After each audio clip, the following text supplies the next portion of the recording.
What's up, YouTube? I'm Julia. I'm Adam. And we're about to take a trip to Seattle Olympic Park. We're waiting for our Uber at the to go to the Dallas airport. And yeah, we have all our things, our suitcase, and Stuff. survival supplies. Yeah. So we're basically ready.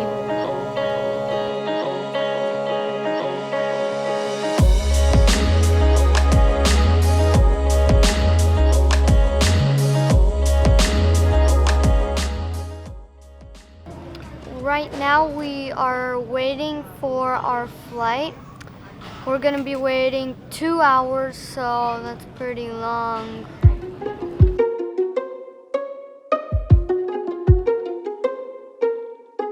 So we're at the airport and our flight was just delayed, and we're gonna have to board at 9:50 when we were supposed to board at 8:30. So I don't have anything to do except maybe draw, but well, I'm not bored of it.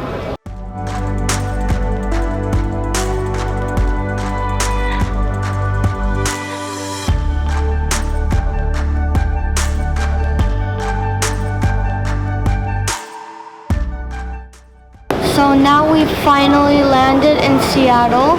We're about to be going for our luggages, and we're pretty sleepy now. Yeah, it was a long trip.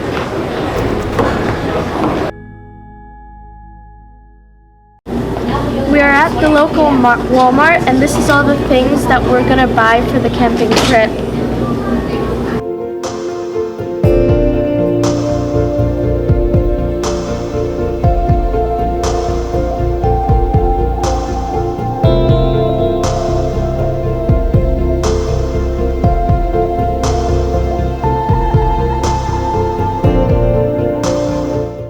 So we just arrived at the Hoh Rainforest. The Hoh Rainforest is at the west side of the Olympic National Park. As you can see, we just put up the tent, and we didn't make a mess in it yet because, well, we usually make messes, and I think we found ourselves a really beautiful campsite with trees, plants, ferns, everything we could possibly imagine.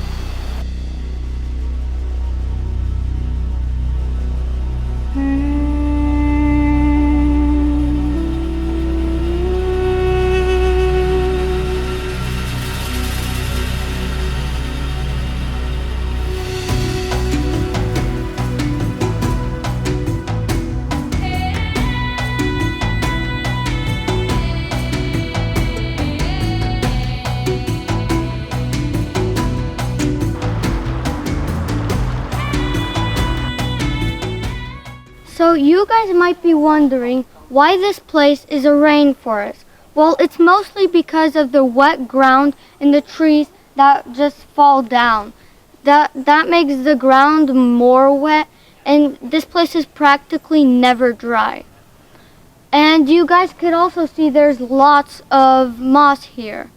So comment down below, do you think that this moss harms the tree, or does no effect, or does it heal the tree, or something like that? You guys might be wondering, how does the moss get up there into the tree so high? Well, the wind makes all of the tiny pieces of moss go onto the branches, and then they just grow and grow and grow.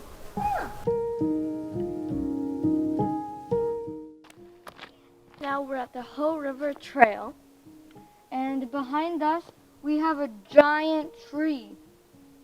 Big. As you could see, it's pretty scary because there's a lot of dead trees and like moss that overhangs the trail.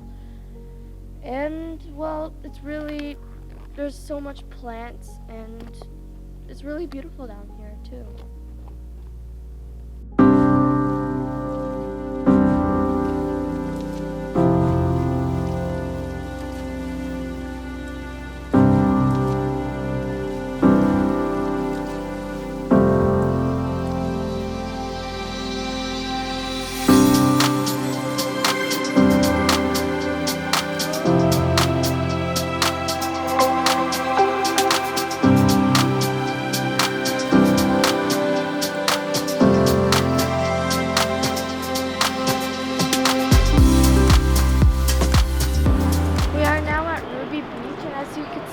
lot of fallen trees and rocks. I'm yours until the end of time.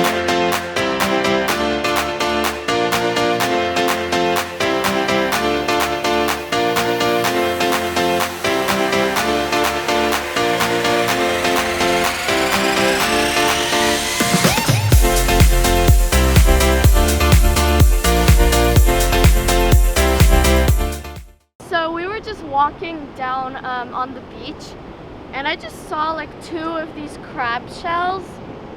And then Adam, I found a bone. No idea what kind of bone, but it's a bone. yeet! Yeet!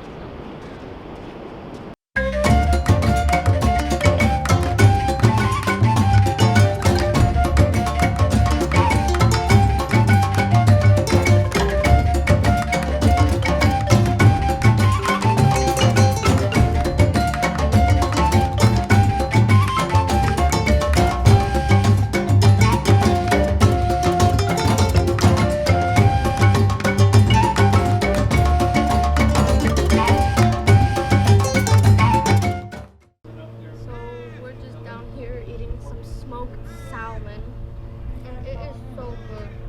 yeah. I wish you guys were able to at least smell this. Yeah. 13, yes. This is so good. Seeing yourself on YouTube? YouTube? Now I'm blushing. Okay. Where did you get that arrow? This one here, Yeah. a friend of mine made it. Cool. This is eagle feather, and this is blue jay. Okay. Yeah, he does artwork as a hobby. I traded him for a piece of fish. Oh. Where do you get your fish? Sometimes from fishermen, sometimes from a fish buyer.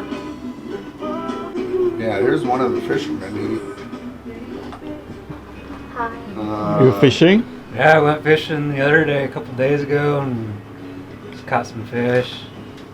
Nice.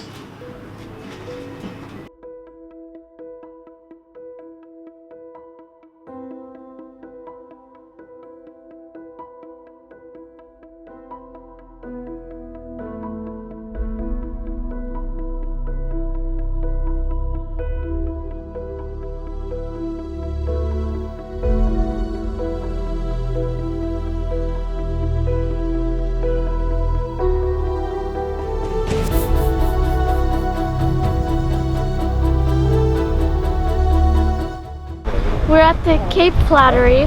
The Cape Flattery is the most northwest point of the United States. Sometimes you could see humpback whales, gray whales, killer whales, otters, or sea lions in the ocean. This place is located in the Makah Indian Reservation.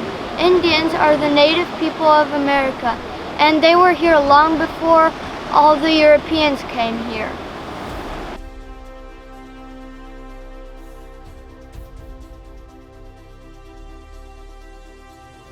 We just got back to the car, and it was a tough journey. And we're now going to the Shishi Beach, and it's probably going to be the best beach I've ever seen.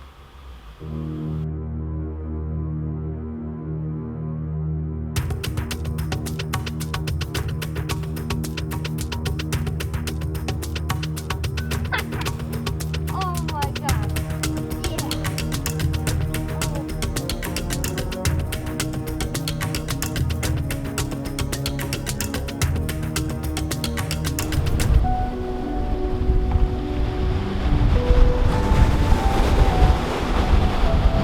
We are at the Shishi Beach, and there's tons and tons of crab legs, pinchers, like this. There's just tons of it. And I found just like a lot of these shell things. We also found one that was whole but dead. Sad. That's all crabs.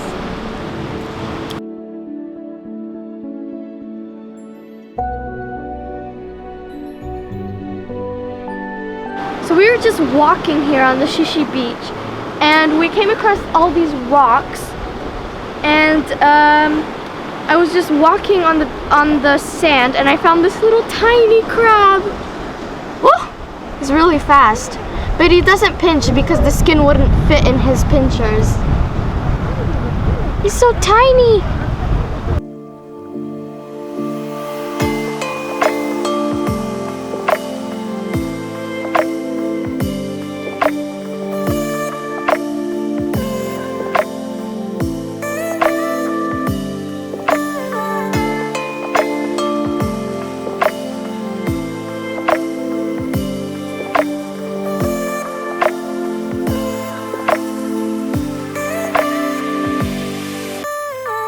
Today is the last day of our trip to Olympic Park, and yesterday we were at Shishi Beach and the rain started pouring down on us, so we had to hide the camera and run through the woods so we could get to the car and drive back to the campsite. And I'm not very surprised because it's the rainforest, so it's kind of normal that it rains. Yeah. Right now we are packing our tent and getting ready for the third zone, the mountain zone.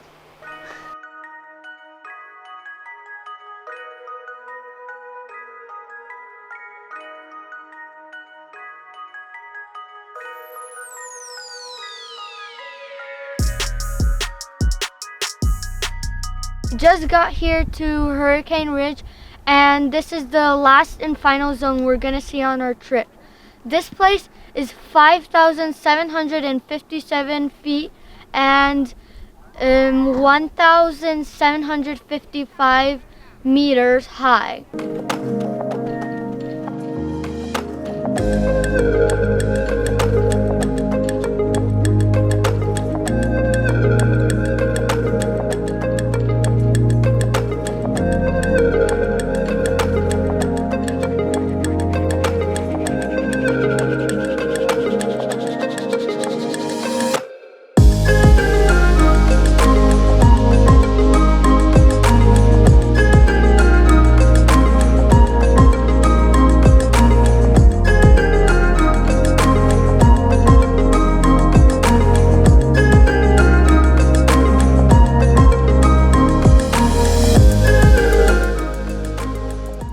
My name is Nels, and I live down near Seattle.